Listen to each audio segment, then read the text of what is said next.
Right, welcome back, part 2 garlic bread. So the bread has been in the fridge overnight, and if you can come and have a look at it, it's risen very slowly, and now it's probably doubled in size from yesterday. And you can see the finger holes are poked in, have gone, which means it has risen. And we're going to put some of those back in a bit before we prepare our topping. Now for our topping, we've got a pot of cheese. I've already grated that. You don't want to watch me grate cheese. I've got some melted butter, which I did in the microwave for about 20 seconds. And I've got 1 garlic clove. Now if you're really into garlic, you can use more garlic. For this one, we're just going to use 1, it's quite small. Extras you could add, we could add some thyme, we could add some rosemary. There are hard herbs. They could be chopped up fine and put on top of it before it goes in the oven. Adds loads of extra flavour, really lovely. And also you could add some soft herbs afterwards, like say parsley or chive, to give it a little bit of colour on top. Okay, so that's up to you. I'm just doing the basic one with butter and cheese and garlic.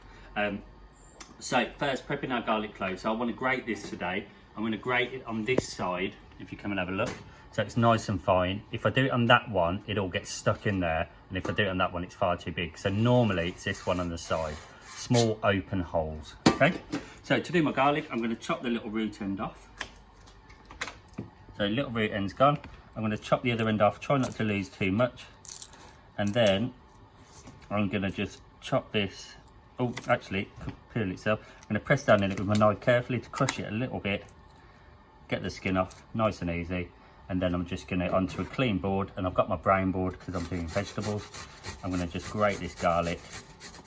You might have stinky fingers for the rest of the day, but it's definitely worth it because garlic is brilliant. So grate it all. Don't worry if there's any like little bits left, because we are cooking it out in the oven. Give it a little bosh. Get your garlic out, and there we've got our garlic grated. Okay, I'm going to put that straight in to our melted butter. So then we've got garlic butter. The flavour will start to infuse into the butter straight away. Lovely jubbly. Okay, so I'm now going to brush that on top of my thing. I've forgotten a brush, so I'll be right back. Take 2. Right, so if you'd done your mise en place properly, like I hadn't, you'd have everything you need ready, ingredients, equipment. So here's my pastry brush. Now, so when we do that, I'm going to then press some little holes into it now, and you can see it's really pillowy, which is what we want bread to be like.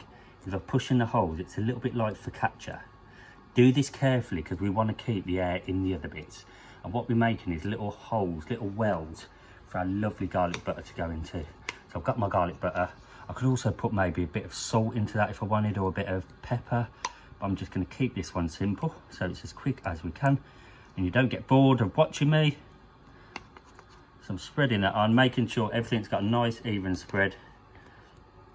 You can use at home, you can use olive oil, and then it will be much more like a proper Italian focaccia bread, which is one of my favourite breads.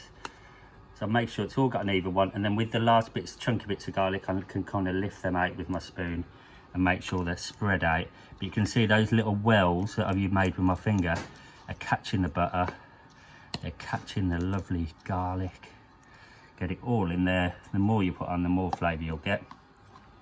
Okay, so nice bit of sea salt at this point will be good, but we're using cheese, so I'm not going to add any more salt because I'm 40 and I'm worried about my cholesterol and my blood pressure.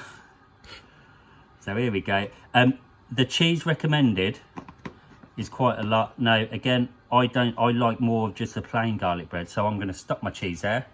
As you can see, I've got some left there, so you could maybe halve or maybe third the cheese if you want, and you can always add more later. So remember, you can always add, but you can't take away. So my bread's there now. I've preheated my oven to 200 degrees, so I'm going to bosh this in the oven 12 to 15 minutes, and then it should be nice and golden, and it should rise a little bit more as it goes in the oven. So come back in 12 minutes. Okay, so this has actually had 16 minutes in mine. So again, it says 12 to 15 on the recipe. Be checking it, be looking at your bread. With most breads, like say we're making bread rolls or a loaf, you can take them out, you can tap the bottom to see if it sounds hollow, and that's when your bread is ready.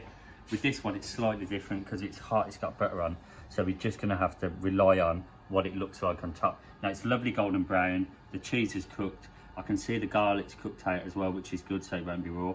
Health and safety wise, I've got my worktop protector ready, I've got my oven gloves on. I've got a cooling rack ready, and I've got a board and a knife to cut this up and give it to our staff in the staff room after to make their breath smell of garlic. So we need to be very careful with this one because it has got little pools of butter on, so they're going to be hot. But I want to get this out because I want to get it cooled down, okay? So I'm going to very carefully see if I can loosen it up. There you go. Very carefully turn it onto a clean tea towel, and I'm going to turn it onto our thing here. Now the liner in here can go in the bin once it's cooled down a little bit, but I'm just going to leave that there for a moment, okay? So we can see with our bread, it's lovely and golden. If I have a look at the bottom, we've got a lovely golden bottom, and it does actually, although it's a thin bread, it does sound a bit hollow. So I'm confident that that's cooked through now. I am going to add, a bit naughty, a little bit of sea salt to add a little bit of flavour, so the staff in the staff room really like it, okay? Now with bread, it's not like cake where you want it to cool down completely. A nice bit of warm bread is delicious, but I am going to leave that to cool down for a little bit. Then I'm going to slice it up into about 6, maybe 8 little slices, a bit like a cake slice, and that is a really tasty, high-skilled side that you could add to loads of different dishes. So in the exam, if you wanted to make some filled pasta or some tagliatelle or something like that, with a nice sauce, bit of garlic bread on the side, complete dish. Very, very good, okay? So we're making this over 2 lessons, very tasty, one you can try at home and one that doesn't cost very much money. So give it a go.